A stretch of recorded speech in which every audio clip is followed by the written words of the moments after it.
Taking off in 5, 4, 3, 2.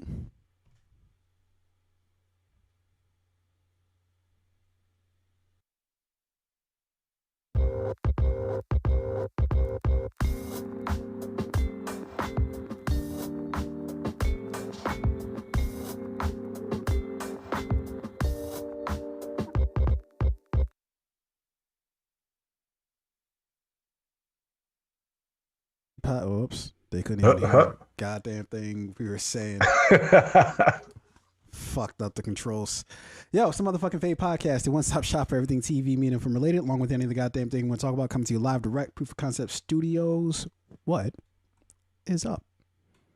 Yo, I see you got a fresh cut. Hey, you know, yeah. Did you do it yourself? I did it myself. Does it look like it? It looks like I did it yes. myself. Fucked up. Dude, I've been waiting for that. No. Your lines are sharp though. I got to give it to you. I appreciate that, my friend. Yeah. Do you have like a home setup? Because like getting the back and the sides evenly. Yeah, it's tough. It's tough, and it's tough, man. Because where we used to live, it was a perfect setup because you got the mirror, and then you had a wall directly on the side of the mirror that was like facing or just like on the edge of the mirror.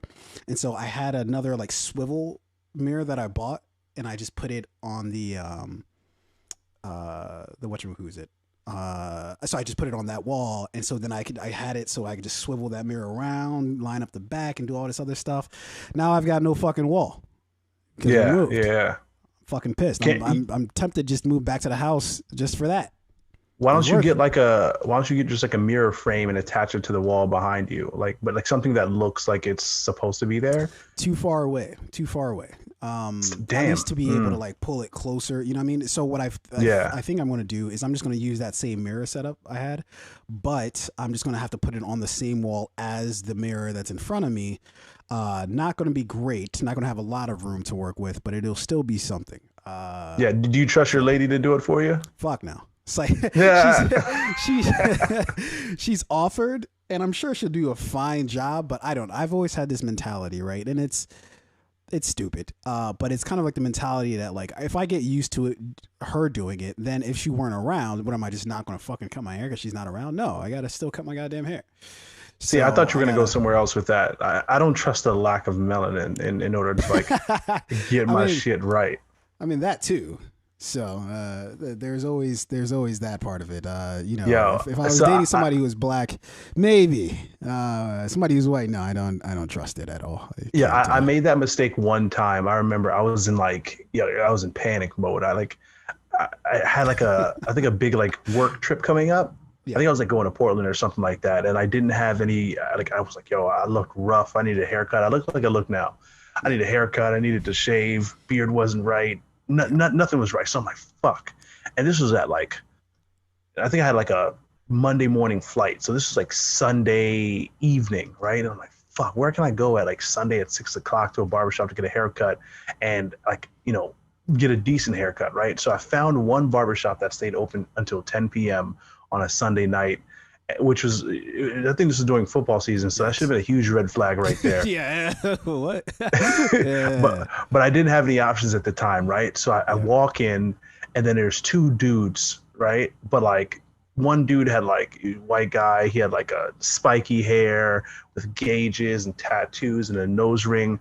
I looked at him and I was like, yo, fuck no, fuck no. And the other guy was, he didn't have the spiky hair and the gauges, but he had like tattoos. And he had on like the red leather vest, like he was in Sons of Anarchy. But if he was, he would have definitely been like a snitch.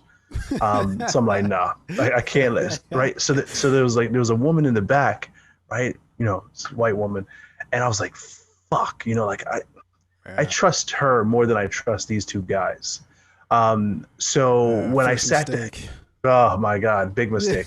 So when I sat down and she was like, oh, I asked her, like, have you ever cut someone with like my type of hair before? She was like, yeah, I've done it bufore. My ex-boyfriend, I used to cut his hair, blah, blah, blah. So I'm like, okay, we can do this.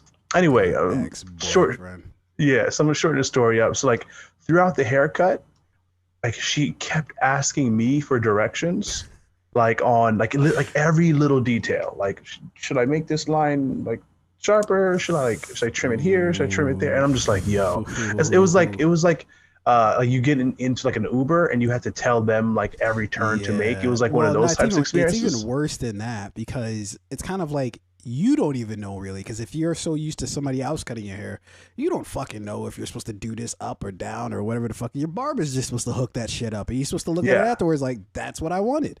this is It's supposed to be a pleasurable experience for me. this is one of those top professions where you never want to hear the person ask you questions. It's Yeah, it's like no, you're the professional. It's like you're fucking like your accountant comes up to you like I don't know what should we do here you know should do you want this sort of tax loophole? It's like motherfucker, you're the yeah, guy, you're supposed to tell me. you're the person. I don't want my attorney asking me in court like, yo, how should we play this? Nigga, I don't know. But so here's the funny part though. So we got to the part of the haircut where she was like doing the back of my head, right? Yeah. And she was like, she was asking me like just dumbass questions like, should I go lower? Should I go higher? In my mind, I'm thinking like, I don't fucking know. I can't see behind me. Like, what the fuck are you asking me for? Use your better judgment. Just don't fuck my shit up. The haircut turned out to be like, if I were to rate it on a scale of like a 7 out of 10, I'd say like a 7, but it was like better than what I had before.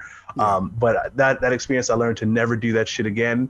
And I learned how important it is. If you're cutting your own hair at home, you gotta have the behind the back mirror setup. Yeah, for sure. Gotta have it. Sure. There's no way For you sure. can cut your hair by yourself without the mirror behind you. Well, they got the kits and shit that you can buy, like the little like 360 joints where you can just set it up on like the back of your door. You don't even need like a separate mirror. So I've been thinking about getting one of those. I was like, nah, fuck it. Like I think my system works properly. I just need to reinstall this swivel mirror. But yeah, man. I just got sick of it, man. Had to cut that shit off. Had to start anew. And so later tonight, we're definitely there's a lot of new things. A lot of people going for that metaphorical haircut. We've got Christopher Nolan finding a new home.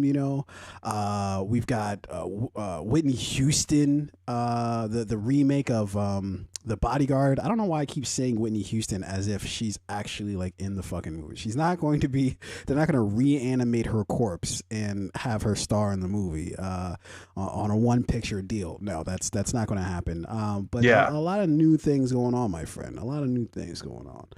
That's going to be an interesting one. But I'll let you like get into the story, and then I got to share some thoughts on the whole Whitney Houston thing. No, dude, that's where my story begins and ends with that. Oh, shit. that's it. So we're doing a this week, next week sort of thing here, and so yeah. So I'm just gonna run through some things that I saw pop up this week, super quick.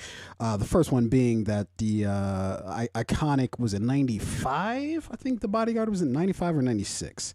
I'm gonna go with 96. Yeah, let's do a quick trivia game here. Fuck, way off. 92. What was it? Holy shit! It was in 92. 6 and 2 are even numbers, so I was close. Sure, that's what we call. See, you can rationalize anything. Yeah. Well, you've taught me that. That's Yeah. It's my superpower. Yeah. Okay, Kanye. Whatever you say. So yeah, basically, yeah. We're gonna get a new Bodyguard. I'm not sure how I feel about it though. I'm not sure how I feel about it in the sense that I don't really think The Bodyguard was that interesting of a movie. Am I out of bounds? Should I fall back on this one? Yes. Fuck. All right. All right. Yes. Stop it. Okay. All right. Bodyguard, great movie, right? And like, so The Bodyguard was like one of those movies that was like came out at the exact right time. It had that like special, like just like that magic, that thing you can't, the thing you can't like cast for, right? Like the thing you can't create in the film. It has to be like the moment, right?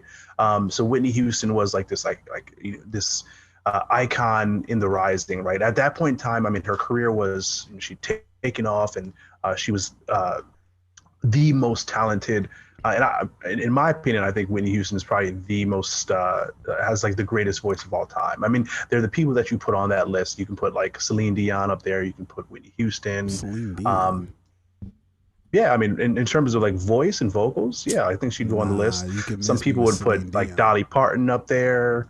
Ariana Grande, Christina Are you just Aguilera, like those. listing really famous singers? Is that what you're? Is No, that what's I'm happening? listing, and Jennifer Hudson is one of them. Like these are like a list of singers who are known to be like powerful vocalists, not just like performers, right?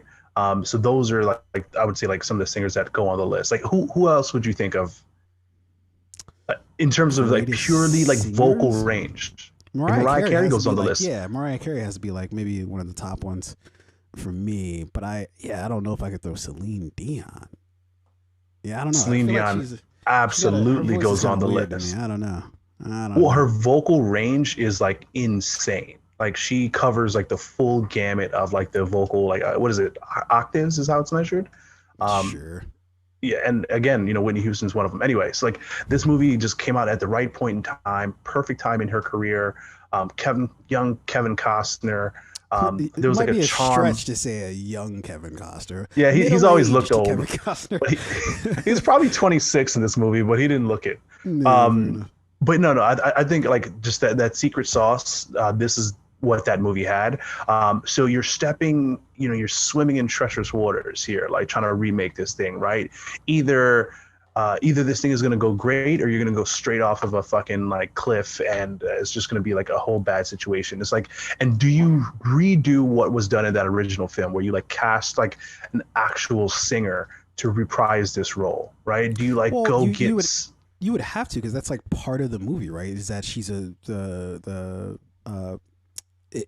Whitney Houston was this performer, this superstar, and Kevin Costner's of course the bodyguard, and so you would have to get somebody who's even somewhat even can be, if you squint hard enough, is kind of in the neighborhood of a Whitney Houston. I don't even know who the fuck would you get. Who would you get? Who's the person nowadays? You know what? Cardi B? Tiana Taylor might actually be a not As a bad singer? option here. Yeah, have you? It would have to be a Would- completely different story. It would have to be a completely different. It couldn't be Sure, the same like- shit we got. Yeah. Yeah, like I mean, For sure. have you? I'm not sure if you heard Tiana Taylor's last album, but it was stellar. It was a great album from like beginning this to end. Is this the did she do one after the Kanye one? What was the Or was Kanye it one the same? called? I forget. No, yeah, so I'm pretty sure this is the one that Kanye like produced. Produced. Okay. But yeah, like no, I'm it not was sure a if you. dope album. But, Yeah. it, But I guess what I'm trying Tiana to say Taylor, we is- know she's not like a vocalist. She's like Yeah. she's a really good singer. She's a great performer. So maybe this, instead of focusing on her, like her as like a vocalist and like this like larger than life singer, it's maybe just like her as a singer and like performer. Maybe you take that angle of it or something like that. They need get Meg Thee Stallion. Maybe do you think like a rap artist? Yeah, would I think you go that direction, because I don't really see too many singers these days that's really popping like that. You know what I mean? Like who right now in the music industry is a pure singer who's just like, oh my gosh, everybody can't get enough of this person. I mean, Ariana Grande is one, and she's also I think her she's time done has come, some acting and- stints, right? Well, yeah, she started off acting, if I'm not mistaken, right on like the Disney Channel. Maybe you get Britney Spears here because like she does actually need a bodyguard. So like, you can you can do casting auditions and you can hire somebody on the spot too. Like, can you act and really protect? Her dad Good, would you're try hired. to play the bodyguard, and it's like, sir, I feel Probably. like this is this is highly inappropriate, sir. I don't think we should be doing this. It's a completely different story. Yeah. It should be cast out in Utah, is where we should film this. Oh shit. That would be really interesting though. That would not be interesting. That would be that would literally be called. That was what we call incest. Yeah. Oh yeah, they did smash in the movie. Yeah. Yikes. That's the whole point of the thing, is that they fall in love. What the fuck? I forgot about that. I just thought he was a bodyguard. I forget they fell in love. What the hell? I thought he was a professional. Yeah, all right. Yeah, It's been a while since I've Costner seen look it. that much of a professional to you? He looks looks like he knows how to fuck shit up royally. Just kidding, Kevin. I love you. I don't love you. And also, like, do you cast like that same style of bodyguard where he didn't look like a bodyguard at all? Like, could you go get like Mayweather's bodyguards who are all like 6'8"? Bodyguard from out in like the 90s though, like the typical like FBI looking motherfucker, or the like former cop, former like secret, But like it's 2021, right? Like now you need like Mayweather's bodyguards, guys. You got to get some dude. He can't have a neck. That's number one. No, you got to get like a former athlete. Some shit like that. Some dude who for some reason was kicked out of the league because he was using performance enhancing drugs. Greg Hardy doesn't care. Yo, you know how many fights would be on set if Greg Hardy, like immediately as soon as he gets on set, he's knocking at least 4 people out for no apparent reason.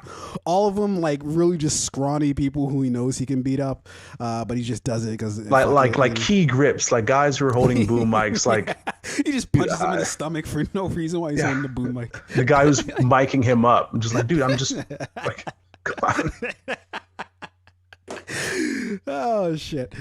But in speaking of kind of remakes, I saw the trailer for I Know What You Did Last Summer.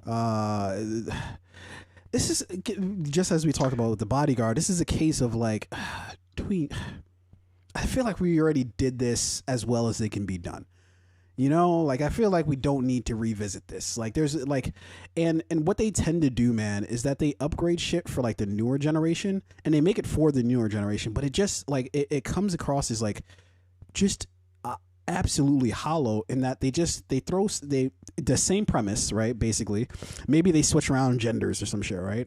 And then they put some sort of social angle on top, and then they're like, yes, right? You like, huh?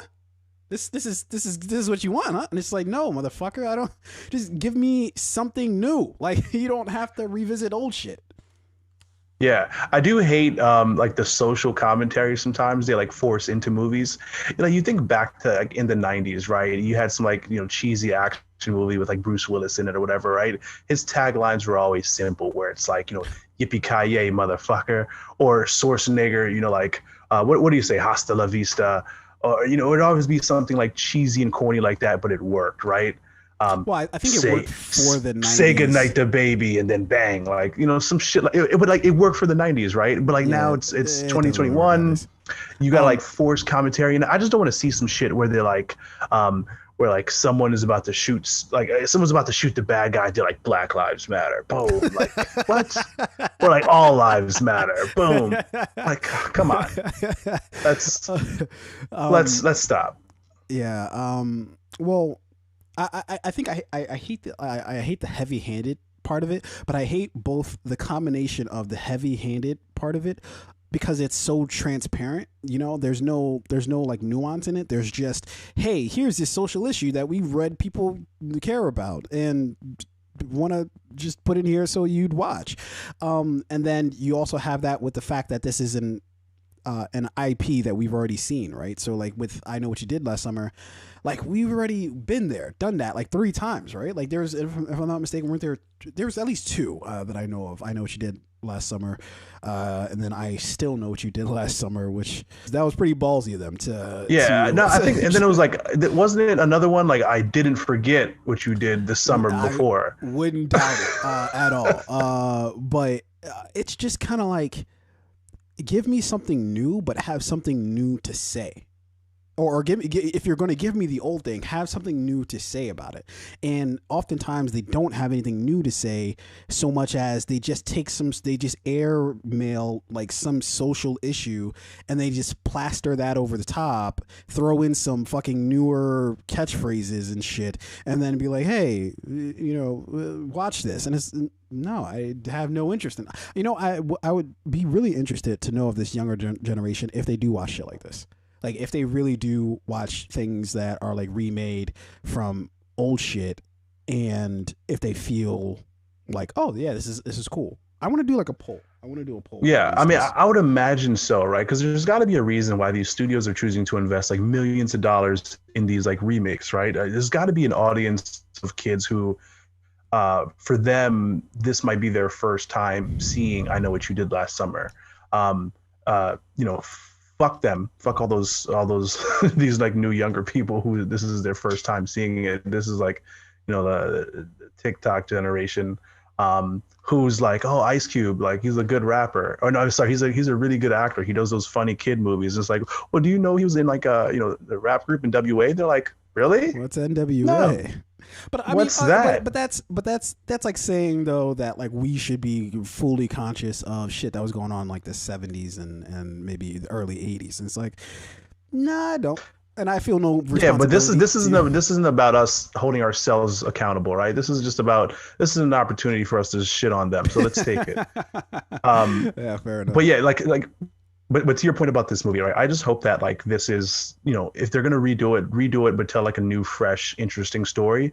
Don't just like recast a bunch of like young, pretty people and get like a TikTok star or a Twitch That seems streamer to or some be like the formula is just to get somebody who's fucking super young, and then you know they've got a following on social media, and then they just do stupid shit to like post on social media, and it's just like, is this working? Is this actually working? I don't know. yeah. Could you imagine like being the director on like one of these types of films and like you really want to do like good shit, right? You want to do like the shit James Cameron and fucking who's the director you just mentioned No, earlier who's going to Universal, like Christopher Nolan, and you want to do like the edgy, fun, creative genre, you know, forward pushing stuff, but then they're like, yeah, we want you to direct I Know What You Did Last Summer remake. And you're like, my entire life I've worked hard to establish myself here as a respected director, and Yeah. you want me to do what?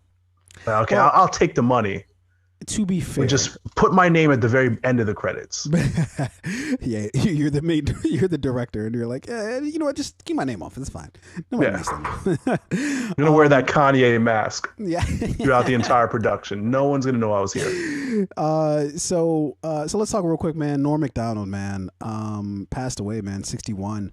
Had a battle with cancer. Norm Macdonald, I thought, was one of those people who was like, he came from an era, and obviously everybody or a lot of people know him from Like SNL. Saturday Night Live. I don't know why I said it like that. Saturday Night Live. But he was like one of those dudes who I didn't quite see that often, but whenever I did, my ears would perk up because it was always like, even as a kid, I found him to be hilarious, and I had no idea what the fuck he was talking about. And so going back and watching a lot of those skits from late '80s, early '90s, seeing some of the stuff that he did, man, hilarious. Now I know he did a lot of stuff outside of just SNL. Like I know he worked for the Dennis Miller Show, although Dennis Miller is kind of a little piece of shit, but we'll forgive that. He did Weekend Update from on SNL from 1986 to 91. He wrote for Roseanne. Yeah, I'm trying to see some other things here, but in any event, like I just think he was such a talented dude, man. And I feel like we're getting towards that age, man, where now a lot of those dudes that we thought would just like live forever, or we just like took for granted that they're going to live forever. I believe that the bell is going to toll for a lot of people, man. Here coming soon, especially people that we grew up with. Thinking of just even his generation of like, the Will Ferrells of the world, and the Eddie Murphys of the world. They're all getting really fucking old, dude. I was reading something about like Martin Scorsese the other day, and I was like, yo, this dude's like fucking like somewhere like deep 70s or early 80s. Dude, Martin's old as fuck. Like you look at like Schwarzenegger, right? All the like big action stars we grew up with, like those guys are all like 70. Stallone, Schwarzenegger, Jean-Claude Van Damme, they're in their like late 60s, early 70s. Yeah. And these, when you think about like 90s action hero movies, those are the guys you think about. I think Bruce Willis is like 72 or some old shit like that. I'm like, it's crazy. But like Norm Macdonald, he's one of those comedians who I think he's best known for his like voice work, right? Is a guy that, I mean, he's a very funny comedian, but like it was his his like dictation, his like speech pattern, his voice that like really like made him, that separated him out from a lot of other comedians, kind of like a Bernie Mac, right? Whereas like his Yeah. voice was as much of a tool as like the comedy and like the things he was saying. Yeah. I've watched like all of Norm Macdonald's stand-up specials on like Netflix, and I think he's got some on Hulu as well. But actually, more recently, I've like somewhat like rediscovered like his work through like watching just kids animated cartoons and movies with my daughter, because he does a lot Mm. of like voice work for I think he's in like How to Train Your Dragon, or like Landscapers. It's like another like spin-off of How to Train Your Dragons Mhm. kid show, as well as another kid show. It's like an animated show that she's watching, and like he has a very distinct, unique voice. So I think he's one of those writers, actors, comedians in Hollywood who's just done so much great work for so long. Someone you may not know, like is not like an A-list guy, and that's not a knock on him, but like he's one of those like actors who you've seen him in so many things, you've heard his voice in so many things, and you may not have been able to put a face to a name, but he was very, very talented nonetheless. So Yeah. rest in peace, Norm Macdonald. That's a tough loss. Yeah, man. Um, but trekking forward here, so we got our first look at Peacemaker, and I did download, or not download, but I did take a screenshot of the. Let me see if I can pull this up here. I want to try to work some fourth quarter magic here. Ah, here we go. Okay, okay. Let me see if I can make this work. Hold on. I can do this. I'm Yeah, you got it. Figure it vaguely out. talented. Boom. Problem solving. There we go.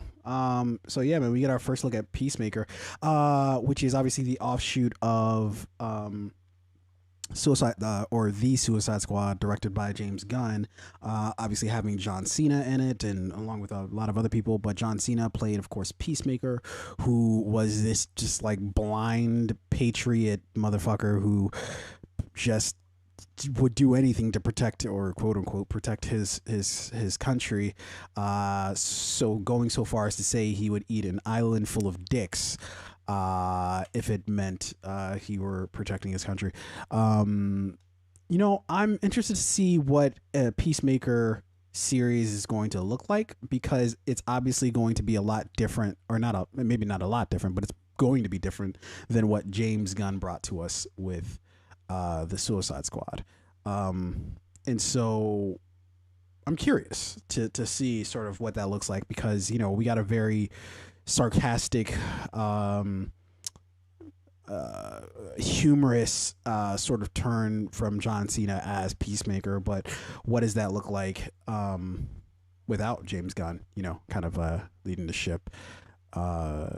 So who knows? But we get our first images of the spinoff show. So yeah. Yeah, it's going to be really interesting. I hope they give some like background and context, right? Because so if you've ever seen the Watchmen film, you remember the character, the comedian. Yeah. So it was, and I believe I hope I don't have this mixed up here.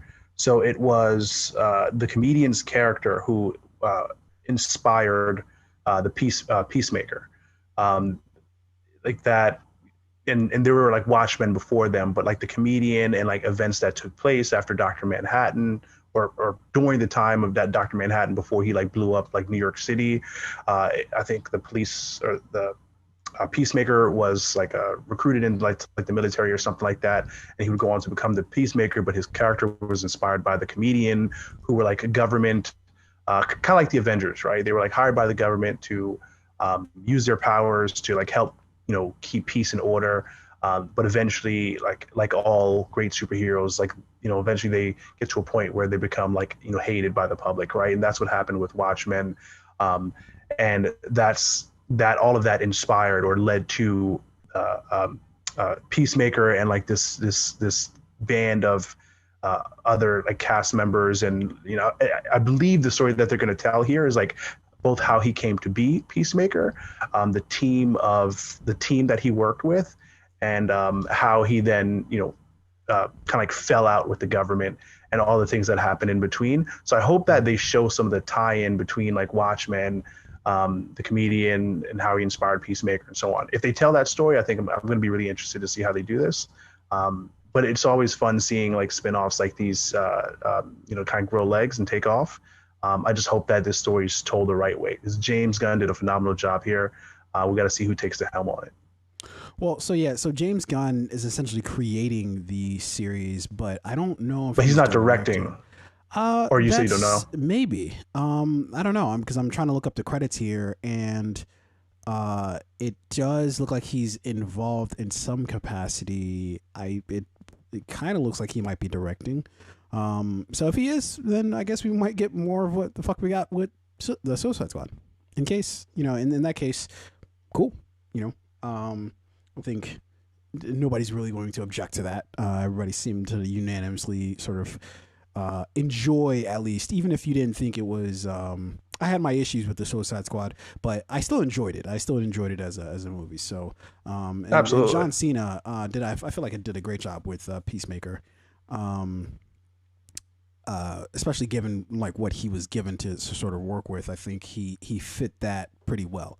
And hopefully he has kind of like an Idris Elba type of character to sort of bounce off of, because I feel like that's where he was at his best, was when he was going back and forth with.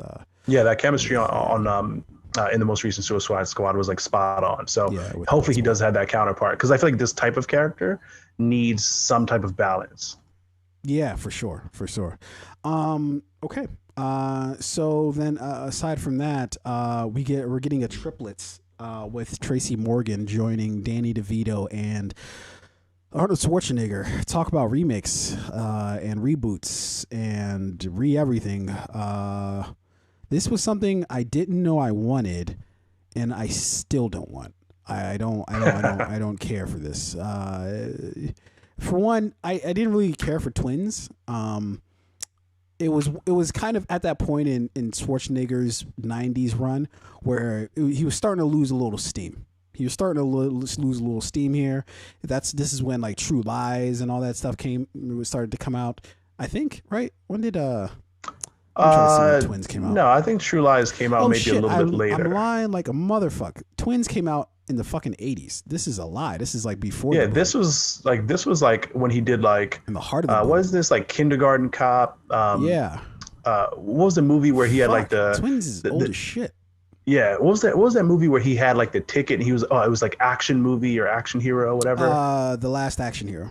Last Action Hero. I think this was around that movie, time. By the way, can we spend like 20 seconds talking about? Oh my god, that movie is fucking great.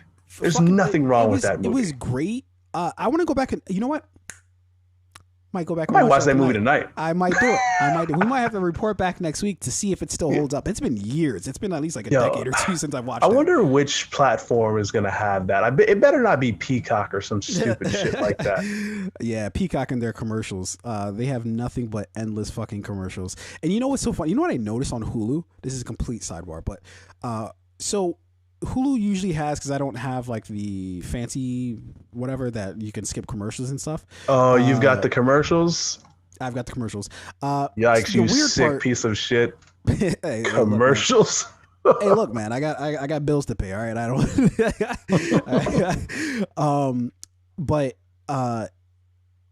so what I noticed was that when we were watching Love Island, there were no commercials. For everything else, there's commercials. But for Love Island, which they know they want you to binge, no commercials for you. Yeah. Very I guess interesting. Some advertisers are just like, yo, we don't put our shit on that shit. Like, we don't want our ads running. No, because really, like, Hulu gets to dictate like what ads play, period. Meaning that whether you're watching this show or that show, it's going to be basically the same ads that you're going to be seeing. So what I think that they're doing is knowing that you're going to be they want you to binge this particular show and they want you never to stop an episode. Just don't put any commercials in that. Put all your commercials into like other shit that people are already like, that you don't really care if they binge it or not. You just care that they watch the series itself. Especially shit that that people isn't binge worthy, like The Handmaid's Tale, right? Also, not a good show to just like cut off with a commercial. You can't be like 3 new boys are about to enter the villa, but first open up a checking account with Wells Fargo. Like, just doesn't mix. Well, I think it does because they have some natural breaks in the show that would allow you to enter in a commercial. But I think that I personally think that they purposely took those out so that yeah, you could just watch the fuck out of the show and not care. But let's see about the last action here. We came a long way from the last action hero. Yeah. I don't know how we got here, but well, the last action hero is currently HBO Max. Woo! I'm gonna watch that tonight. Dubs. Although HBO Max does have a shitty app though, but I'm not gonna lie. It's not the best. Yeah. You know what I hate? What they don't do? They don't like when you're scrolling through, right? Like let's say you're like you land on a movie or a show. What I feel like Netflix and Hulu do well is like they give you like that 1 or 2 second sentence synopsis, and they tell you like what the shit is about. HBO Max forces you to click into it to like read about the thing, and then if you decide you don't want to watch it, you gotta click out. So they add that extra step. Very fucking annoying. Yeah. Very annoying. They had all this time to learn from Netflix of like how to do it right, but instead they were like, you know what? Let's make our shit just a little bit more difficult for no reason. Maybe that's maybe that because if you go through the trouble of clicking on it, I've noticed this in myself. If you go through the trouble of clicking on it, there's a part of you that's like, oh god, do I have to click back now and then fucking start the search all over again, or do I just roll the dice with this shitty ass movie or show that I'm trying to watch? I feel like you how much anxiety that causes though. Like, this is not a marriage. I just want to be able to step in and step out. You know what I mean? Let me just peek in, peek out, right? Like, they just need to get better at like the metadata tagging, right? Like when I go to a tile that features a show or a movie, it should say like, it should give me the rating, like how many stars out of 5. It should tell me like what category it's in. Is it horror? Is it action? Is it suspense, thriller, whatever? It should give me like a little quick 1 or 2 sentence synopsis of the show. And what Netflix does really well is like when you go over to something, like when you click into something, it'll start like playing the trailer for it, right? So you can at least get a little bit of like some visuals behind it. HBO Max doesn't do that. They're just like, yo, do you want to watch it or not? Come in and get out. Like that's what HBO Max treats you like. And you got to pay $20 at the door to get into like any HBO film or show. It's fucking annoying. Yeah. So yeah, man, triplets. I didn't really care for twins. It was stupid. I liked it. I don't know what you're talking about. You're tripping. That was a great movie. I didn't care for it. I thought it was whack. Because I would turn on twins and I'm like, wait, Arnold, you're not blowing shit up. What the fuck? Come on, bro. It had all the great elements, right? Cheesy 90s comedy or sense of humor. 80s comedy. Yeah, 80s, true. It had a little bit of action. It was super funny. Danny DeVito and Arnold Schwarzenegger are like, today's version of like or yesterday's version of The Rock and Kevin Hart. Right? These two that seem like such an odd combo, right? But like their like on-screen chemistry, their personalities, their sense of humor just mesh so well. I think I'm not going to say this is like perfect timing, but like it's just like really interesting odd timing that like just seems like it's going to work, especially with like the addition of Tracy Morgan here, who's someone who is just like oddly funny. I'm not going to say I love Tracy Morgan's comedy. I've seen his stand-up specials. I've seen him in a bunch of shows and movies. I think he's a funny guy. He doesn't always hit for me, but you put him with like Danny DeVito, who's still very funny if you watch Always Sunny in Philadelphia, and Arnold Schwarzenegger, who I feel like over time has gotten, his sense of humor has just gotten better over time. He's kind of like, not Al Pacino, but Robert De Niro, right? In Robert De Niro's early career, if you look at a lot of the films he did, they were like very serious and very funny, very serious and like very intense movies. And over time, you see him doing like Meet the Fockers and these like films with like a comedic sense of humor edge. I feel like that's what's happened with Arnold over time. I don't know. I feel like this is gonna work. Yeah, I don't know. I still don't see Arnold as like a funny dude, or just like I don't know. I just don't find it to be humor. I never found Twins to be humorous. But what's interesting about this sort of reboot, if you will, was that Eddie Murphy was supposed to be the third twin, and then they got I think because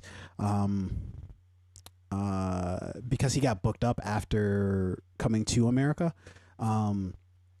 They were like, all right, we got to make an audible here. So they booked the next best available black dude who people find to be funny is Tracy Morgan apparently. Yeah, I feel like Tracy Morgan. I feel like he works right because he's kind of like in between. He's not like he's not as like short and chubby as Danny DeVito, but he's still chubby, a little bit taller, not as in shape as Arnold Schwarzenegger, so he's like definitely like I got a little bit of both.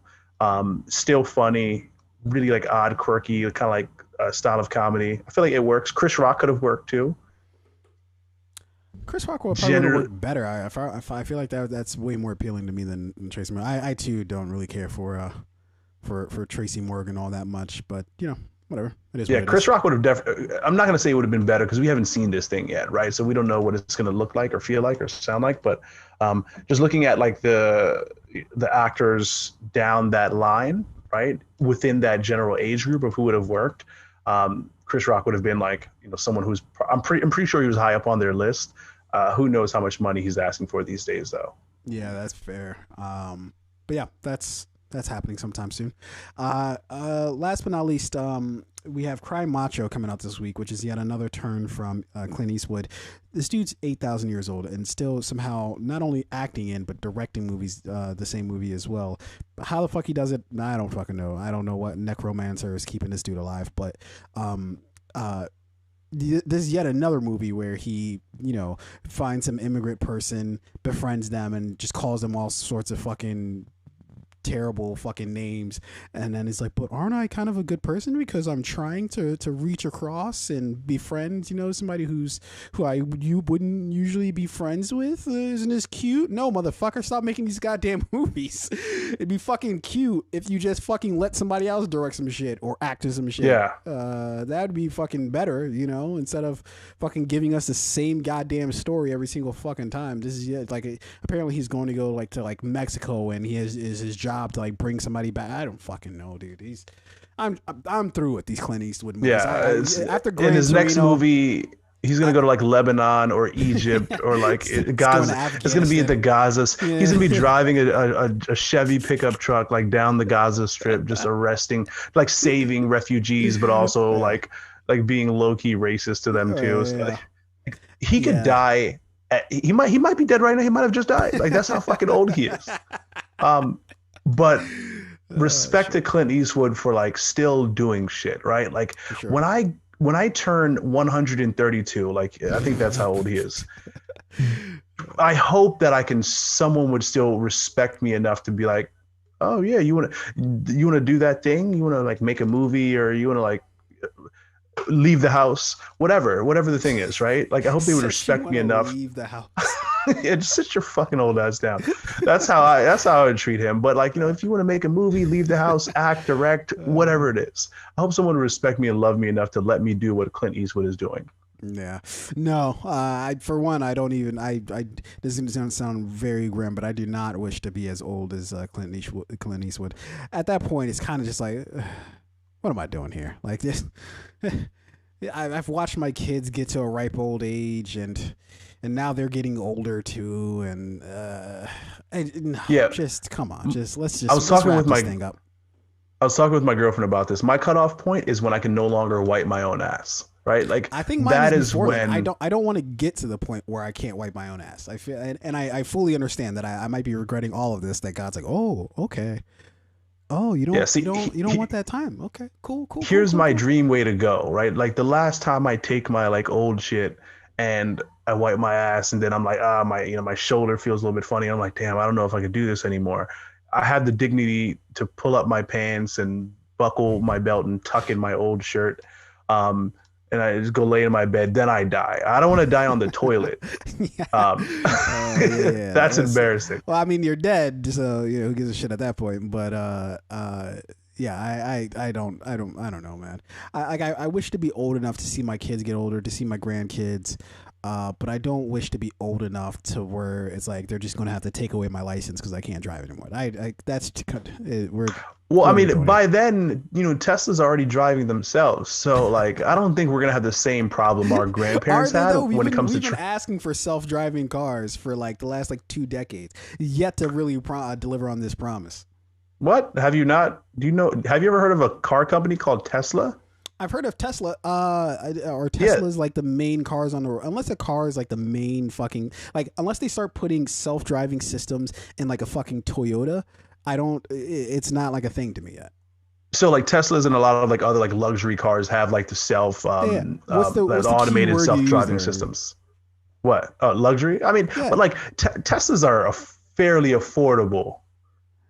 Yeah, no, that's fair. But what I'm trying to say, if you like, I'm not gonna say like if you went to college and got a good job, but like if you're just like a hardworking person who's like decent with your money, like I feel like the average person can afford a Tesla.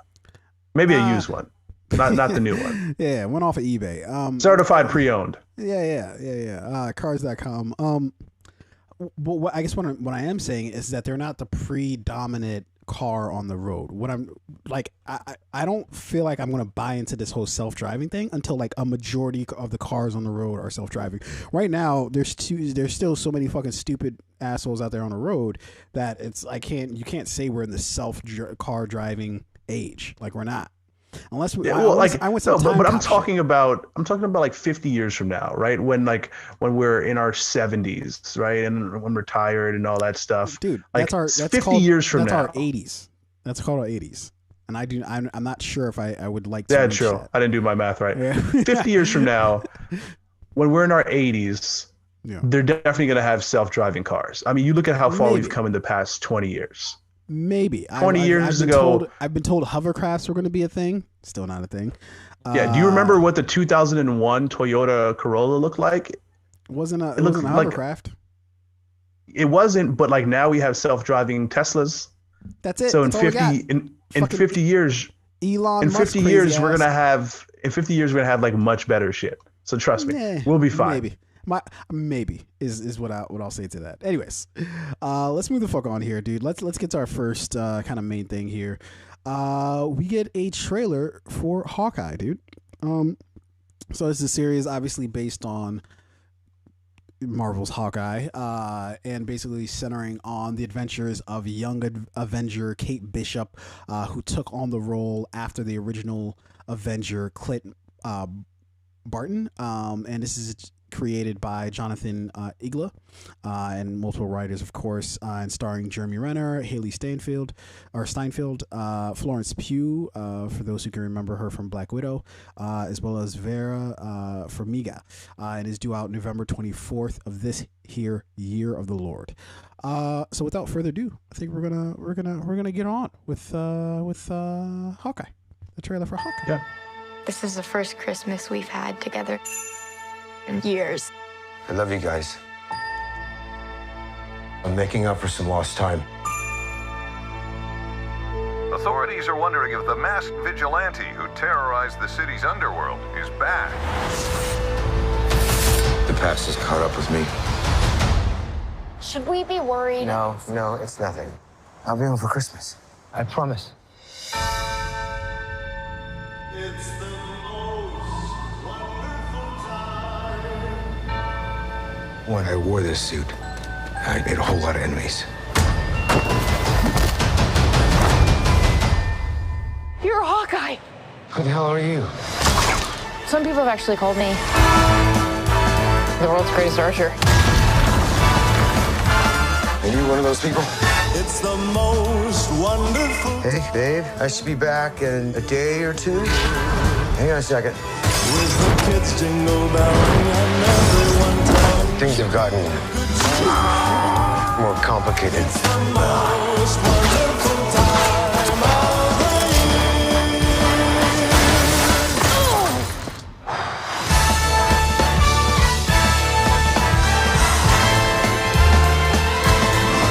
It's the most wonderful time. Yes, the most wonderful. This too dangerous. Definitely not this one. You don't have to say definitely like that. Holy shit! There are arrows more dangerous than that one?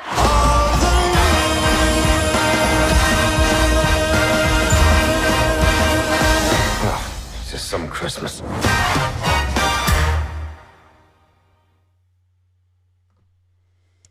All right. Yeah, listen, first Marvel's thoughts? been on a roll. Okay, like at this point, you just trust it, right? Like Marvel's like, it's like 30 years ago, and when your doctor just told you whatever, and you just trusted what the fuck they said because they were a doctor. You just that's what Marvel does. You trust it. You don't ask any questions. You don't do your own research. It's not like the coronavirus where everyone thinks like they know more than the fucking scientists. I'm not going to question Marvel. I don't need to do any more research. They say it's good. It's good. That's it. That's it. That's all I need to know. Wait, so I take it you actually did like WandaVision then? You know what?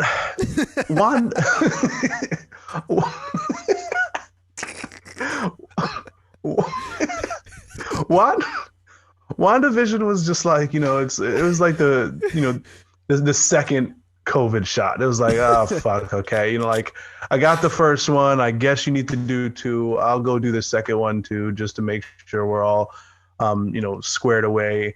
It wasn't as like, exciting as like the first shot, knowing that like, all right, shit, I'm no longer like at like super risk anymore. I just did it because it's just a part of the process. But 99% of the times, except for WandaVision, which was the 1%, they hit.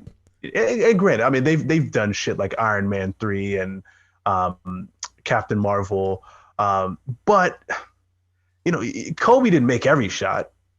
Still a absolute legend. All right, Marvel rarely misses. This doesn't look like a miss. I think it's going to hit perfectly during the holiday season. It's going to be like fun holiday shit, but still very much Marvel. I'm excited to see how Florence Pugh plays into this, because if we're tracking the timeline correctly, this is immediately after the events. No. This is so like Black Widow ended, in which Clint and Natasha went to get the Soul Stone from Vormir. What? Who hasn't? No, if you haven't seen Endgame by now, fuck you. This is not a spoiler alert. You're just late. So they went to Vormir to get the Soul Stone. Natasha sacrificed herself. And at the end of Black Widow, this is a spoiler, who was the agent that comes to talk to Florence Pugh's character? What's her name? She was in Friends. Not Friends. Seinfeld. What's the actress from Seinfeld? Julianne Dreyfus. Or Julia Dreyfus. Dreyfus. Yeah.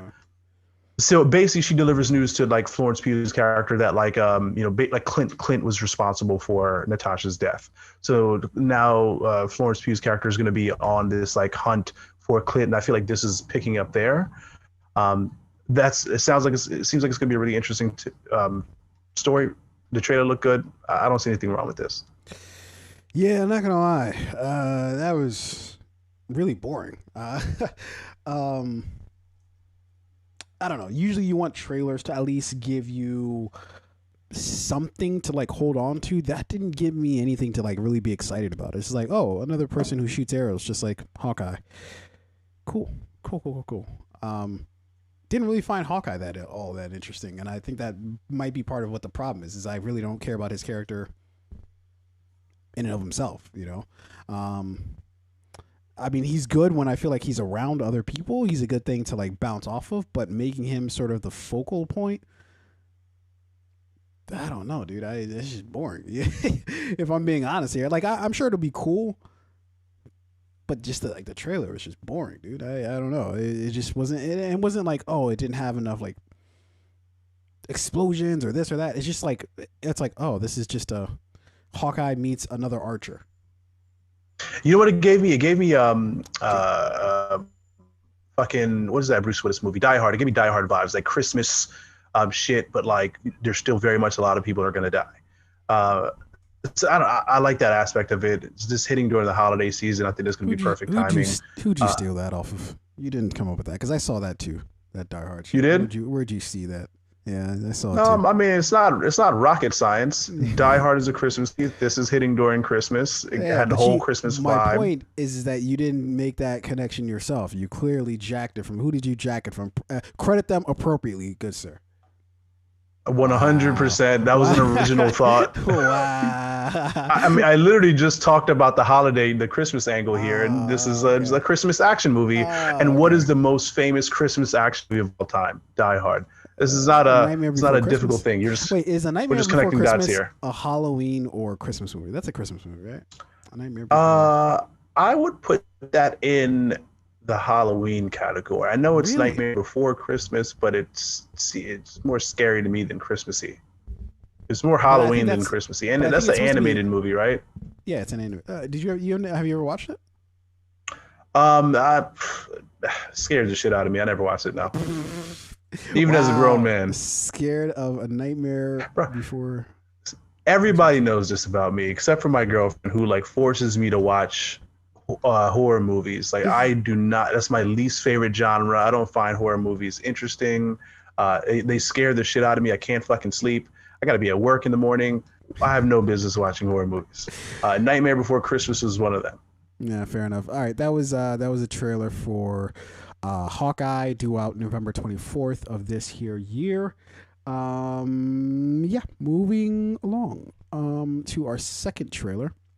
So, we get a trailer for Steven Spielberg's West Side Story. Do I even need to introduce the story or the synopsis for West Side Story? We all know it.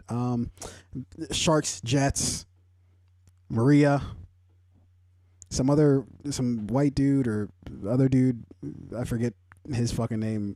They get together, trying to get together amidst the gang warfare. West Side Story. Okay, if you don't know the story by now, well then, fucking get a life. So obviously, like I said, directed by Steven Spielberg, written by Tony Kushner, starring Ansel Elgort, Rachel Zegler, Ariana DeBois, and David Alvarez, and coming out December 10th of this year. Without further ado, West Side Story trailer.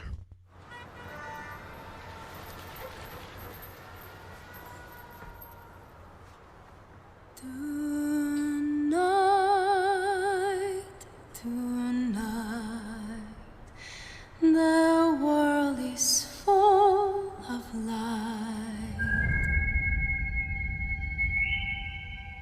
This is my first time in New York City. I want to be happy here. I want to make a life, a home.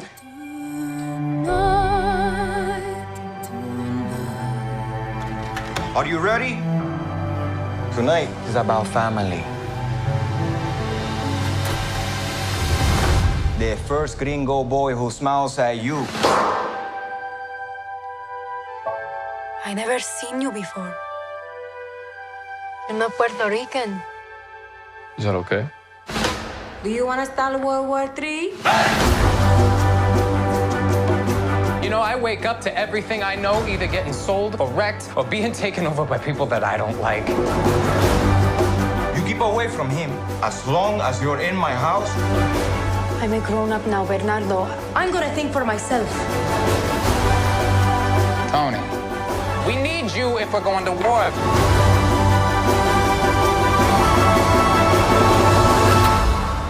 Who are you? Friend or foe?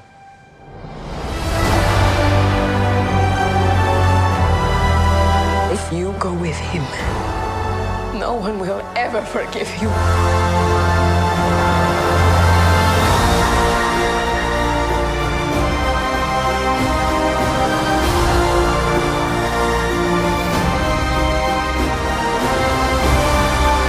Life matters even more than love.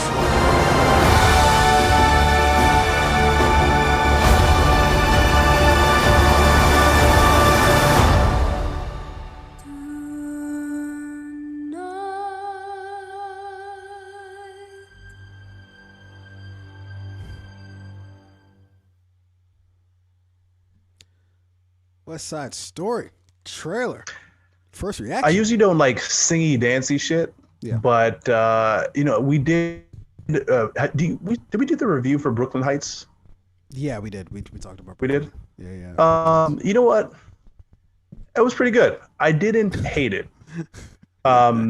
This movie, you know, it just looks like the West Side Story that we're familiar with. Obviously, the story is not going to change much. At least I hope they don't depart too much from like the core stories and themes from the original. Just with like maybe like a new perspective or a new lens. Obviously, the production value on this is going to be a lot greater. It looks good. It sounds good. It has that squishy face gringo in there that from the movie Baby Driver. I like that kid. At first glance, there's nothing about this film to me that looks terrible. Would I watch this if I were up late one night and I just had a glass of whiskey and I smoked a blunt and I couldn't find anything else to watch, which is a very specific situation here? Would I watch this? Yeah. Is that a very specific situation? I feel like if it has to be between 1 and 2 a.m. when I start the movie, because I'm not starting it before 1.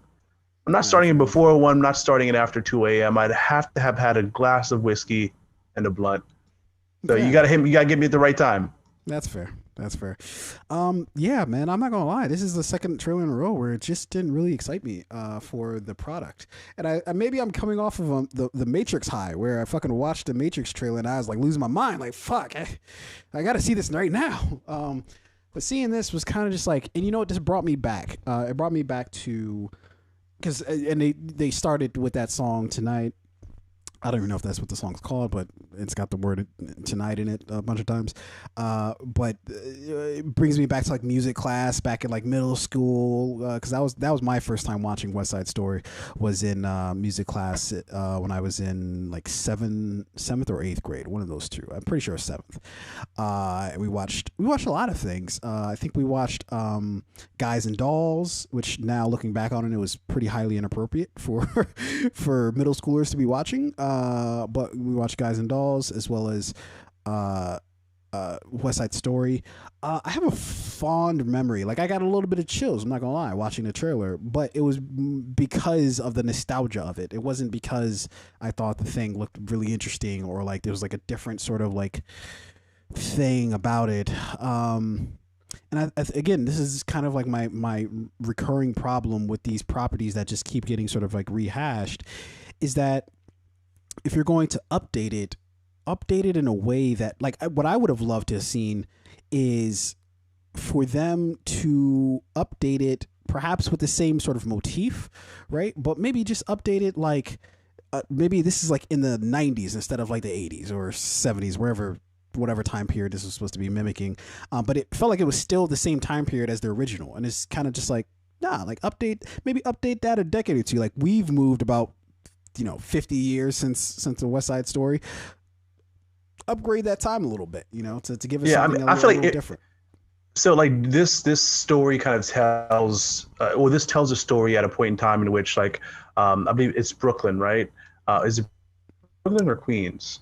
That like this West Side Story is being told in. Yeah, Hell's Kitchen. Yeah, someone's gonna be upset, but I think it might be either Brooklyn or Queens, right? When like a large like Puerto Rican population or Hispanic population begins to like move into this part of New York, and then like the predominantly white neighborhood is now a little bit more diversified than it used to be. That's where you had the battle between like the Sharks and what is the other one? The Jets. The Sharks and the Jets, right? I guess my problem with that though is that dynamic never really changed. Maybe you could argue in New York, but even within New York, you're still having this sort of dynamic of, oh, that's them people over there, this is our people, right? And our neighborhood's being sort of taken over. Like it's a never ending thing. You could even lift the things that were said in that trailer. You can lift them from news headlines today. As far as, and that's what I was getting at, is like, if they're gonna retell the story, they might as well retell it in like 2019, or better yet, maybe like go back a few years further, like 2014, 2015, where you see a lot of like gentrification coming back into like Brooklyn, and it's like, now we're taking this shit back. So like now it's still very much the Shark versus Jets, but rent's just gone up. Yeah. Our wages aren't keeping up with inflation, so yeah. So we're just trying to blame. Or now it's the sharks and the jets versus like commercial real estate contractors and developers and the banks. Like that's the real West Side Story now. Interest rates are through the roof. They should have did this in the heart of the. They should have the time period should have been the heart of the 2008 financial crash. This should have been the Jets and the Sharks and see versus like landlords. Yeah, yeah, or that could be literally right now. Yeah, but yeah, man. That was the trailer for West Side Story. Again, I've made no qualms about this. I don't even know what the fuck qualm stands for, but I stand by my right to use it. It sounded good though. You should have kept going with it. No one would have questioned it. I do. Usually I would. Usually I would just keep going with something like that. But I decided to be very, very self-aware. But I have no issues with it. Fuck. Now I lost what the fuck I was gonna say. What the fuck? It was something. Yeah, I don't know, but I don't know if you were going to make a transition to this Christopher Nolan story or if you were really going to tie that up with a bow. Yeah, it was something that I was going to end on. Fuck. Yeah, whatever. Lost it. This is what happens when you do a live show, dude. Yeah, or something comes into your brain. What am I? You're getting older. Yeah, dementia is starting to kick in. Yeah. Anyways, it's gonna be you, Stallone. Oh, they could have casted you. Yeah, for twins or triplets. Spielberg. So I've made no short. I've made it publicly known that I don't necessarily care for Spielberg and his work. I'm not going to say that means I don't like any of his work. I love Minority Report. I thought that was like a super interesting movie, and he brilliantly directed The Color Purple. Mm-hmm. One of the all-time best movies. Like it's hard to argue that, right? Didn't he do Jaws? Yeah, I don't care for the Jawses of the world. I don't care for E.T. I didn't really like E.T. either. Yeah, Jaws was good. You could say for the point in time in which it was made, it was good. Yeah, for sure. Schindler's List was pretty good. I've never been all the way through Schindler's List. I've always gotten to like maybe 3/4 of the movie, and then something happens where I can't finish it. So I got to sit down and finish Schindler's List. But I don't know. I feel like the E.T. version of Spielberg, I just don't care for. Color Purple, yeah. Spielberg, I have much affection for. So we'll see what this turn with the West Side Story. My feeling is it's just going to be basically just like a rehash of everything that we got with the original West Side Story. With remakes like this, I mean, you already have the framework, right? The skeleton's already there. You just got to like build a story around it, right? So I'm not going to say that like this isn't going to be. There wasn't a lot of like hard work and thought. Sorry, there's a bug right here. I'm not going to say there wasn't a lot of like hard work and thought put behind it. But a remake like this, as long as you don't depart too far from the original thing, like just retell the same great story that's already been told, just in a different way, it's gonna be hard to fuck this up. Yeah, but yeah, I agree with you though. Like I like a lot of the stuff Spielberg has done, but like if I were to give you my list of like top 5 favorite directors, I don't know if he's gonna be like at the top or even in the top 5. And like Schindler's List, for example, like that movie is on my list, but I just haven't gotten to it yet, and I don't really have like any type of like wanting to go see that. I've already seen what I feel like are the best Spielberg movies, and I'm going to keep moving forward, but I'm definitely not going to go back and watch old Spielberg stuff because I don't love the work he's done. Nobody's threatening your life to go back and watch Schindler's List. I just know that it's one of those movies that everybody always talks about as being one of the greatest movies. When there's a list of like what's one of the best movies of all time, Schindler's List is always on that list. And also too, I feel like when I tried to watch it, I was just too young to really sort of. I mean, for me, it's like E.T. too. I don't think I've ever watched E.T. from like beginning to end, but like, it was okay. I'm not going to go back and watch it. Like because I was like, man, even as a kid, I hated E.T. And I was like, man, maybe I just didn't give it a fair shake. And then I went back and watched it. I was like, nope, I definitely didn't like it. And so, anyways, I'm just trying to be fair to a lot of the work that was,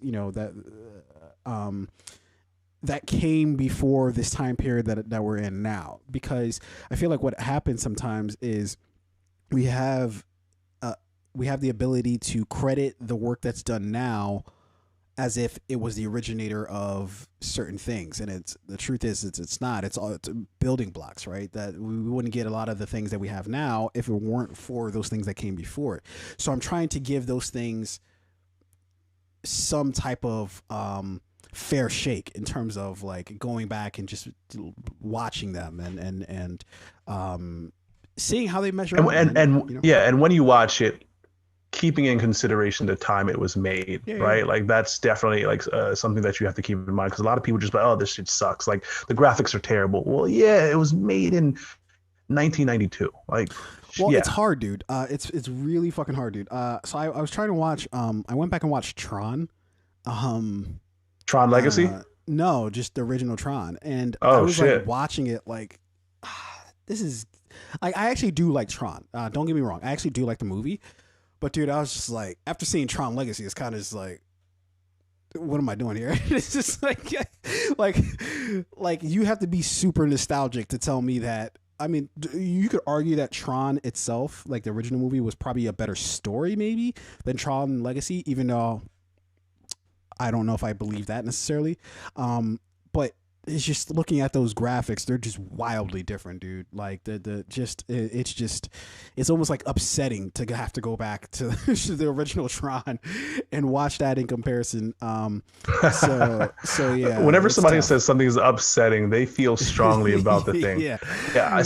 I watched a movie recently too. It was a movie I watched with my daughters. Is mom's on a date with a vampire or something like that, like mom's date with the vampire. And there was a scene in which the vampire Dracula turns into a bat. I swear to God, if you give me like Adobe Suites, like all of the different like little tools and some like if you give me like Premiere Pro or whatever like video editing software, I feel like I could do a better job. But again, like the tools that I would have. Yeah, they did the best that they could do with what they fucking had, but that's what makes movies like Terminator 2, like that's what makes that much more of like an anomaly, where everything just looks so fucking great in T2 that you're just like, wait, when did this come out? And it's like, oh, like in 92, and you're like, what? What the fuck was everybody else doing? Like,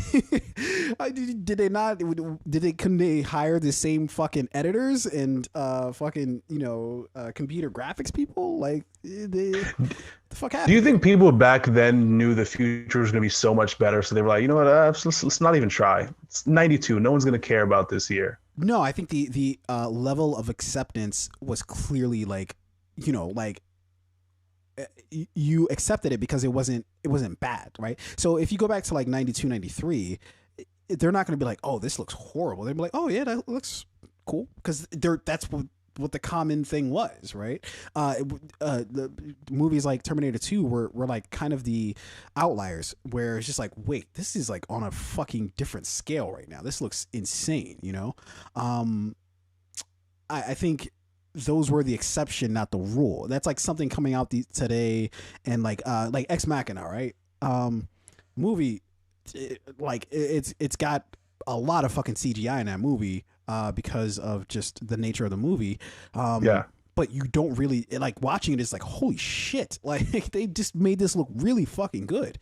Yeah, for sure. But to us, it kind of just looks like, because we're so many years just now or even removed from that, kind of like that's like the new standard, right? So I feel like we go through these like cycles like every like 10 years where our level of acceptance is just different. Although I can't say the same for video games. For some reason, video games have like really plateaued, dude. I don't know what the fuck happened, but I felt like we should be basically getting lifelike people, in video games, but it just looks like Now it's more like Fortnite, where it's like kind of gone back to the more like I feel like video game characters now look like Crash Bandicoot, like like they're just very like gimmicky and like silly, instead of being like this looks like almost like real life. But I think it's video games have gone back to like let's have fun with this. Yeah, even the real life stuff still kind of looks like, nah, this is definitely like a video game. By this day and age, 2021, I would have thought, yo, we're basically seeing like mirrors of ourselves here. But no such thing. No such thing. Well, we'll see. We got GTA 6 coming out. So I haven't played video games in years, but they've been creating GTA 6 for like the past 10 years. So I feel like when that video game comes out, I might dial back and become a gamer. Nah, I wouldn't do that, dude. If they've been creating the game for the last 10 years, then you know how outdated this game would have to be. Because they can't just throw out their old shit because it's a decade later. So they got to keep all that old shit in there. Well, they're doing a lot of what like Fortnite did with like world building, right? So it's not like the graphics are going to be old. They're going to constantly like be updating that stuff. But it's like the playing field or the world in which you can play is going to be like absolutely massive, and it's going to continue to build on itself as you play the game. There's going to be a lot of like AI components where it's going to like learn from you. Which just takes the playing experience to like a whole new level. So like when that comes out, if they even have more PS5s available, I'm probably gonna get that game. Yeah. I don't know. I never really was a big fan of. I've never been a fan of like simulation games, of like games that like. Not even like Miami Vice, where it was like GTA 4, Miami Vice. What? No. That was one of the best Sims. ones. Nah. I never really fucked with The Sims. I feel like there's an element of it of like not boredom, but like, oh, like the whole point here is just to go fuck people up, and it's just like I find that interesting for about 5 minutes, and then I'm like, all right, on to the next thing. Man, I remember I would just be playing like GTA 4. I'm pretty sure there was like it was either 3 or 4 Miami Vice, or no, was that San Andreas? Maybe it was called. But anyway, sometimes, and the music in that video game was like, it was better than the shit that was actually on the radio. And I remember sometimes I would just play the game, and I would literally just like go steal a car and just drive around the city. It was so nice. I wouldn't even do shit. I would literally just drive around the city, run from the cops, beat up prostitutes, do all the shit I want to, like go drink, all the shit I want to do in real life. Yeah, just high speed chases on motorcycles, robbing people, stealing cars. I don't know if that's it was a dream. Cool or I don't know if that's cool or frightening. That's what you did. Good thing they gave us a video game to do it, and we never really found out. Yeah. But look, let's get to our final conversation here, dude. Let's talk about look. Sometimes in relationships, you get to this point where you're just like, you know what? Bitch, I'm gone. Bitch, I'm gone. Okay.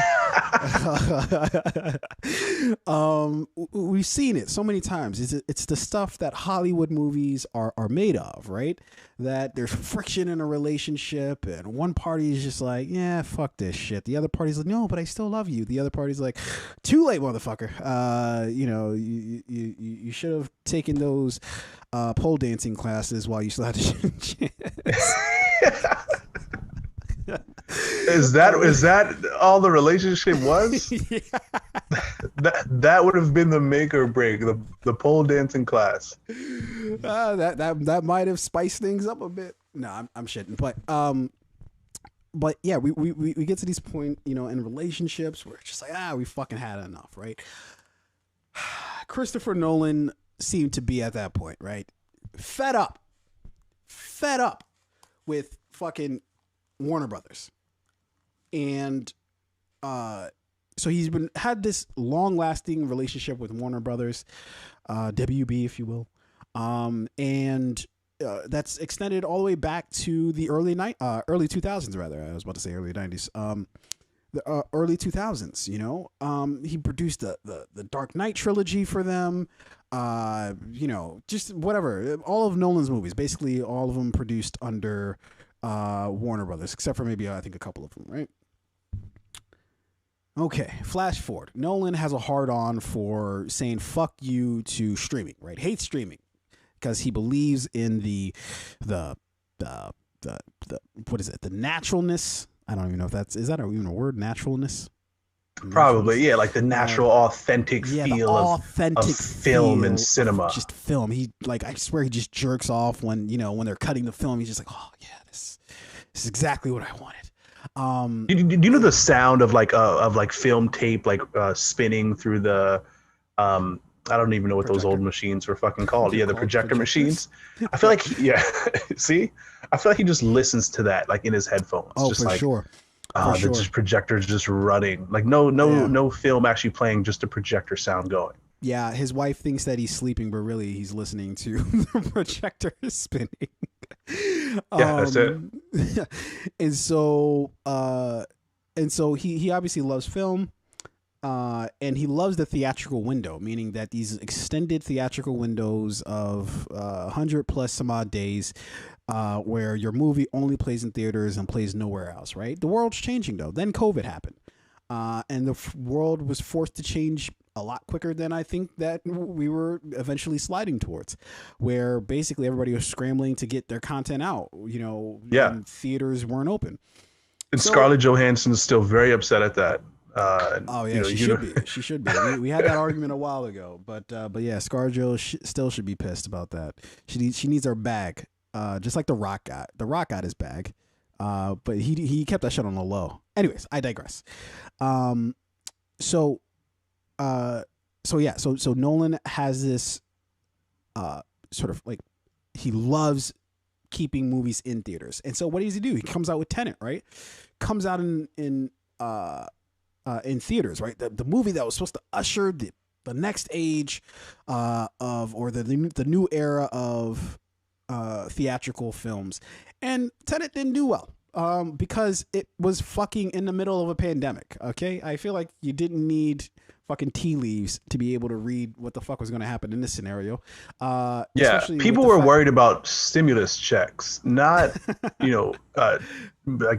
Tenet or movies or going to the movie theater. It was kind of a bad time. So that was one aspect of it, but also the aspect to it where people literally couldn't go out to theaters, right? That theaters, I don't think at that point were really opened up all the way at that point, because that was in July of last year, if I'm not mistaken, and the theaters were kind of 1 foot, 1 out. We're gonna open some theaters up, but not all theaters are gonna be open, and so Nolan was insistent that Tenet be sort of the movie that welcomed everybody back to the theaters, but it wasn't the right time, nor was it the right movie to invite people back to the theaters. And I'll say that to my dying day. I actually love Tenet, but although some other people don't necessarily care for the movie, but I really like Tenet. But I would have to agree, it's not the movie to get everybody back out to the theaters, because it's a movie that you really kind of have to think about and you have to watch with real intent to understand. He should have just left it to Unhinged. That movie with Russell Crowe, just let them take it, let them crash and burn. Nice, simple movie to get people to promptly throw popcorn at the screen. But anyways, so we go through that whole experience, and then Warner Brothers, I'm not gonna lie, Warner Brothers fucked up. Okay, this is the point in a relationship where say your significant other is going on a trip, right? Then you go to a party, right? And it's a wild party, a lot of crazy things going on at this party, and then you just see that one person, you're just like, oh no, what should I do? Should I just go for it? That's WB in this fucking scenario. They went for it in the form of basically saying they're going to put all of their movies out on HBO Max because they were trying to grow HBO Max. Plus, they were uncertain of the future of theaters, period. So they decided, we're going to put all of our movies on HBO Max and fuck everybody else. Fuck all the directors, fuck them all. We're just going to put our movies out on HBO Max, as well as give them a theatrical release. And yeah, people were not happy. Denis Villeneuve. Yeah, that's I'm pretty sure, because somebody corrected me when we talked about him last. Denis Villeneuve, and the director of Dune, correct? Direct. Oh, look at you! Yeah. My word. I know my shit. Apparently. But so he was famously, he fucking, read them the riot act, and was really pissed because he has this huge movie coming out that now people are just going to be watching at home, at least for some part. And Nolan, obviously, again, he has this sort of aggression for hating theaters, or hating streaming, in terms of his movies going directly to streaming. And so Nolan was like, you know what? Okay, I heard what you did at that party. I heard what you did. Might be time to call it quits. Heard what you did. Time to call it quits. I gotta give you an analogy here, because I just love like throwing analogies on top of analogies. But I feel like love analogies? No, I don't. Yeah, I feel like Christopher Nolan's he's like Tom Brady in this situation, right? The relationship soured, and relationship with Tom Brady soured in New England. His relationship with Warner Brothers soured, given this whole Tenet release situation. And now Christopher Nolan's in a situation where he's like exploring other options, right? He wants to solidify his legacy as just a standalone director who I can create anywhere. Just like Tom Brady, he's like, I can win anywhere. I don't need Warner Brothers backing my films in order to be able to produce and make great films. I can go anywhere and be sought after by any team or any distribution company. And I'm gonna make them. I'm gonna make Apple. I'm gonna make Sony. I'm gonna make Universal. I'm gonna make Netflix, everyone come to me with their best offer, and then wherever I decide to sign and go, I'm gonna win there too. That's what he did.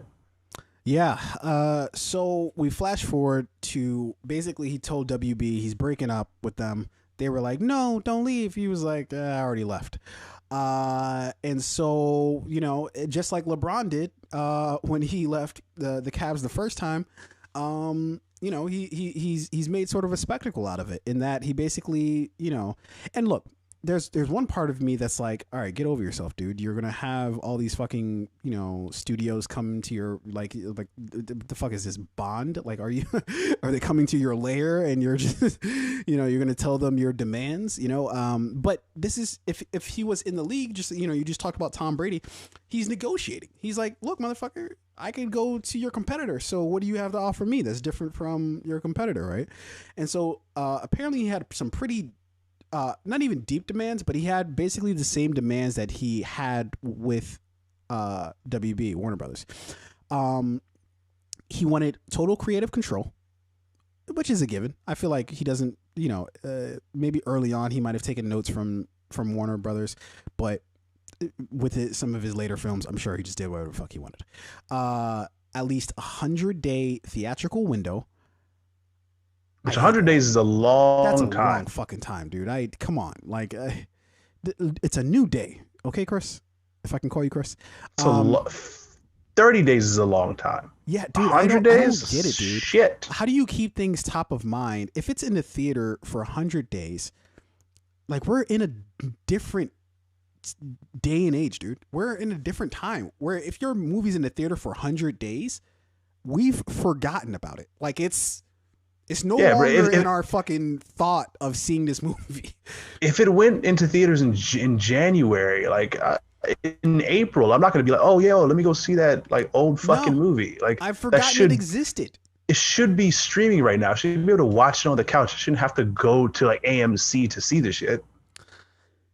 Anyways, he wanted around $100 million for the budget, which is pretty on par, maybe even a little less, one might argue. Yeah, I feel like 100 million is reasonable for like a director of his stature. For sure, especially with as much money that he's made, Warner Brothers.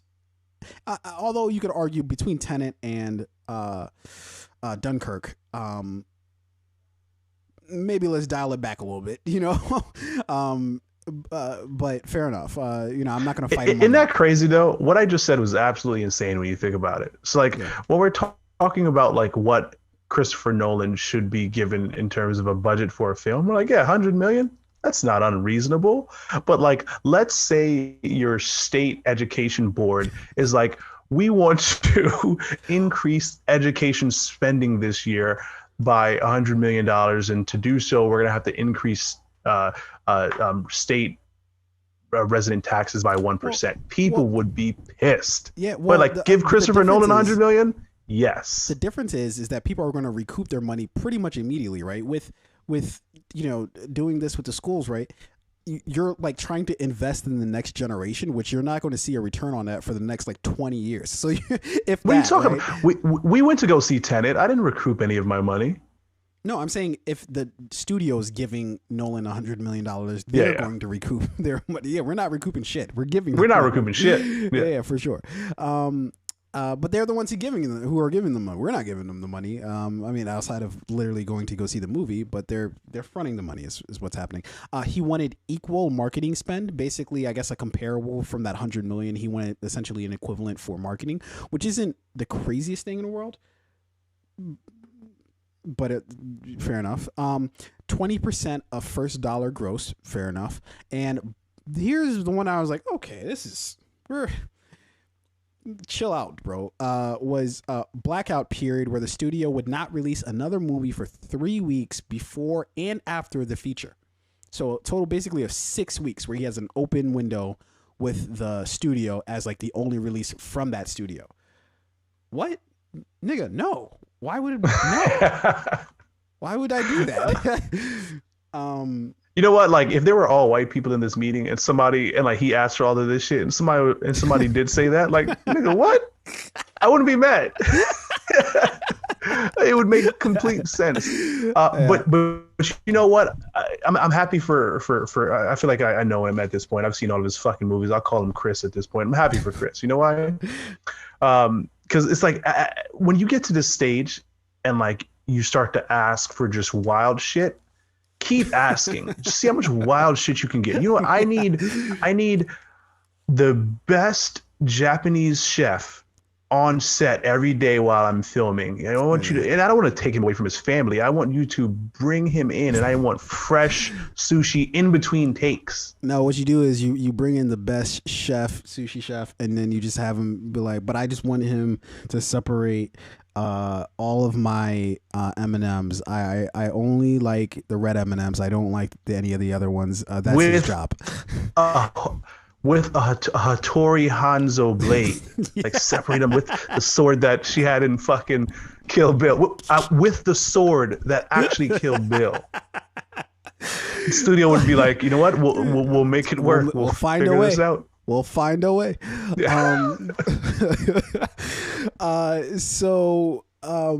So yeah, man. So he had all that, and basically, he had the studio sort of come to his place to pitch what they were able to give him. Of course, and what interesting enough, Apple was in the mix, which is curious, because it's like, well, what?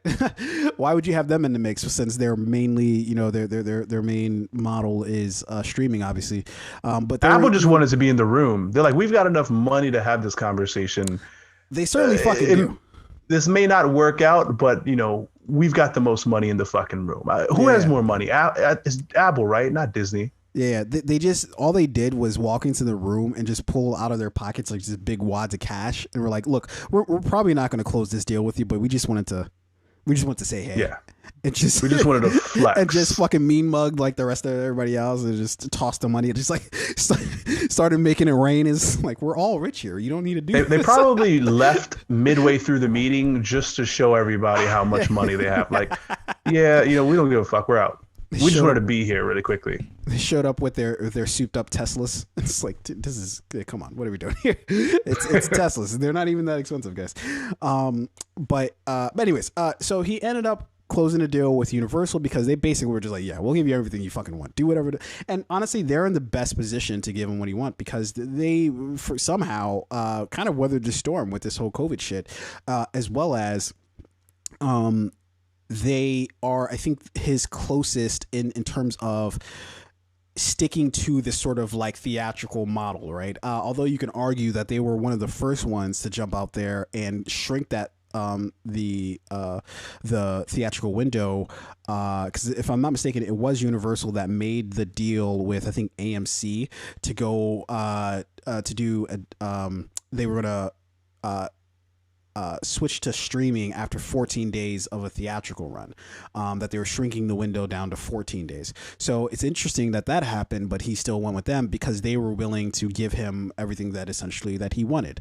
But the only issue that I have with this whole scenario is that it's a fundamental one. It's that I feel like Nolan is aggressively fighting against the change in times. And I think that he's doing that to his own detriment. This movie isn't going to come out until 2023, 2024, right? Times are changing, my guy. Like, times are changing. And I'm not saying that you should just go ahead and be like, what, I'm going to hop on TikTok and just release this movie on TikTok, right? That's not what the fuck I'm saying, right?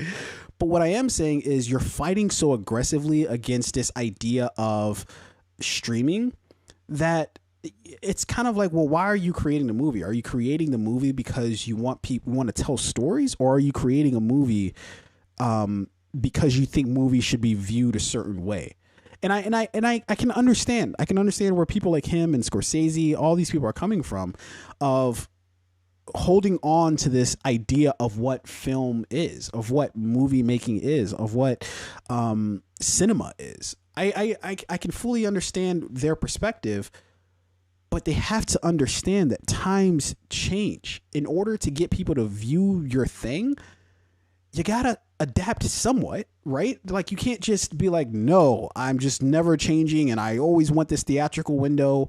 I want my shit never to go to streaming unless it's like 3-4 months after the movie's already been in theaters. Okay, and watch as nobody watches your fucking movie because, nobody's going to, like, look, we're still dealing with the repercussions of COVID, right? In like 2 or 3 years, dude, I don't, like, theaters are coming back and we're seeing them sort of get back at least something of what they used to be, right? But I don't think we're ever going to get back there fully. I don't think that's ever going to happen, my dude. I just don't see it. Yeah, so I think this is one of those situations where people think that they are above, like, the industry, right? They're like bigger than the thing. Like, it is like, an athlete thinking he is bigger than the game of basketball, when like that's never been true for anyone, right? Because like eventually you're gonna get old, and the plays you used to make, like the dunks and the shots you used to make, you can no longer make that anymore. And then there's going to come new players in the league who are now going to become the stars and the faces of the league, right? And you're just going to have to adapt to being like a role player or playing a supporting role or something like that, right? Christopher Nolan he thinks he's like above the film industry, right? He believes himself to be like a titan or a god of film, right? But nothing is more powerful than consumer taste, right? Than what the consumer is asking for, right? You could be as great as you want to be, but if you're not giving the people what they're asking for, you're never going to satisfy their taste, and they're going to go get the thing that they want from somewhere else. So as great as Christopher Nolan is, if I have to go to the movie theater to see his movie, but I would rather sit on my couch, I'm gonna sit on the couch. And I'm going to just go for whoever's able to give me the thing that I want, when and how I want it. And like, that's just it. There's nothing you could do about that. And it's really interesting because it's kind of like, well, for like WB doing like maybe like the day and date, where basically they put the movie out on the streaming platform as well as putting out in theaters. It's kind of like, well, Nolan, like if your whole idea is for the purity of cinema, right? And you're like, well, you get the most, I specifically made this movie to be released in theaters. It's like, bro, like the people who want to go watch it in, like, so for this guy John Campea, who I watch his videos, and he's also kind of does what we do, right? He's like, he's always like angry at the fact that like or thought that, oh, like streaming is going to be like the death of like the theaters. And I'm like, no, it's not going to be the death of theaters. Theaters are essentially going to be the death of the theaters because they just refuse to adapt, right, to times.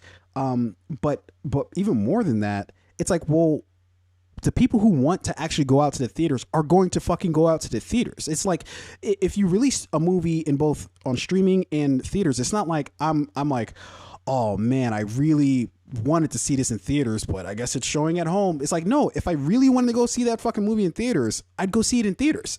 You know, if you give me the choice, I'm going to do the choice that I would have probably chosen anyways, right? So if I'm not going to go see a movie in theaters, like we haven't gone to see Shang-Chi yet, I'm sure it's a perfectly great movie, but I don't really have like a deep interest in seeing it, right? So I've been kind of dragging my feet and going to the theaters, right? But if it was like Dune's coming out in October, I'm seeing it in theaters. Like I know it's coming out on HBO. Don't give a fuck. I'm seeing that IMAX, everything big, everything's loud, everything. Yeah, I need it. You know, pay full price. I need it full. I'll pay twice for the same one for the same ticket. I won't do that. That seems but to your point, like studios need to just be more selective about what goes to theaters and what doesn't, right? You have to meet consumers where they want to be met. Otherwise, you know, you're not going to meet them at all, and you just lost money. So this whole notion that like, oh, this is only made for cinema. Like, what if, you know, the audience is like, hey, like we want to see your thing, but we want to see it at home. To say to them, no, you know, that's foolish, because, you know, all they're going to say to you back is like, fine, like, okay, I'll just watch this other thing. Because that's what he's they're gonna have to come against. around eventually. That's what they're fighting against these days. Is they're not just fighting against other movies in the theaters. That's why this whole like, oh, you can't have another movie show 3 weeks before and after the movie, his movie comes out. That's why it's kind of stupid, because it's like, well, you realize your competition isn't the next fucking release, right? Your competition is fucking YouTube. Your competition is TikTok. Your competition is attention. You know, and that people's attentions are so divided these days amongst so many different fucking things, and so that's your real competitor. Your competitor isn't really other fucking movies or streaming. That's not really your competitor. Your competitor is just how do you keep people's attention, and that's what the Netflixes of the world are trying to figure out. That's what the HBO Maxes, I guess to a lesser extent, HBO Maxes of the world are trying to figure out, is how can we keep people's attention. That's why they're playing around with different weird shit on like Netflix of like, maybe we can let people adjust like the which I think it's a horrible idea, but adjust the speed of the movie so they can watch the movie in like 2 times speed or some shit like that. And it's just like, that's terrible. They're trying to hold people's attention, because at the end of the day, that's what everybody's in competition for these days. That's why when you're fucking scrolling through Instagram or whatever the fuck it is you're looking at, it's an endless fucking scroll, because all they're trying to do is keep your attention. Yeah, and let's say COVID never happened, right? Maybe he would be in a position to where, you know, he's still trying to dictate like the tone and dictate the audience having to go to theaters to see his films, even though, you know, the audience attention span is already being divided between like social media as well as streaming services, right? But COVID accelerated the rate of change, right? So it is as if between 2019 and 2021 and everything that happened in 2020, it accelerated, you know, the consumers' I guess departure from like the way things used to be to the way things will be, you know, 5 to 7 years faster than we anticipated, where it's like movie theaters, you know, I'm not going to say movie theaters are done, but like I used to love going to the movie theaters. Now my taste for that has like changed significantly. And that it's not just movies, it's with a lot of things in my life that I'm like, my taste for it has changed more rapidly than I would have ever have anticipated it to change. And I feel like he's not taking that into account. So again, you're not just fighting attention spans. You're not just fighting social media. You're not just fighting streaming services. You're also fighting the rate at which all of, you know, societies and consumers and audiences' taste has changed. Yeah. And that's a hard fight to win. Yeah, but look, he's a fucking mega millionaire, so, you know, whatever. He'll do what he does. But Nolan to Universal. Yeah, it'll work out all for him, you know. So, but yeah, man. Look, that is our show. That is our time, ladies and gentlemen. Hope you enjoyed. So we will be back, of course, next week, same time, same place. But until then, look, hit some likes, hit some subscribes, hit some shares. You know, share this shit with anybody, everybody. that you can think of. We'd very much appreciate it. Help us mess up this algorithm real quick. You got that? Yeah, I tried to. Yeah. I recovered. You know, I was down 3-0, you know, or 0-3, right? And then I bounced back. You know, I still won in the end. Anyways, let me get out of here with my fucking mouth that sounds like it's, you know, got peanut butter in it. Ladies and gentlemen, we appreciate you. But we will see you next week. Like I said, until then, we'll hit the very usual protocol. Fade out. Fade out.